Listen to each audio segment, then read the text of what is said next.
इंदोरीकर महाराज म्हणतात की बाई 11ला कामाला येते आणि 2 तास खाते. काय खाते तिचं तिला माहित नाही.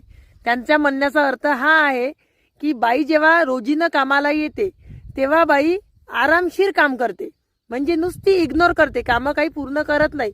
पहिले पाणी प्यायला जाते, मग जेवायला बसले की 2 तास उठत नाही, मग परत थोडं काम केलं की परत त्यांना तहानं लागते, असं ते म्हणतात. तर मंडळी, ते त्यांची गोष्ट काही खोटी नाही, 100% खरी गोष्ट आहे. मी माझा अनुभव सांगते. रोजीनं जर बाया आल्या तर वावरात आल्याबरोबर सगळ्यात पहिले शर्ट घालायसाठी, तोंडाला रुमाल बांधायसाठी आणि पाणी प्यायसाठी अर्धा तास घेतात बरोबर. त्याच्यानंतर कामाला लागतात.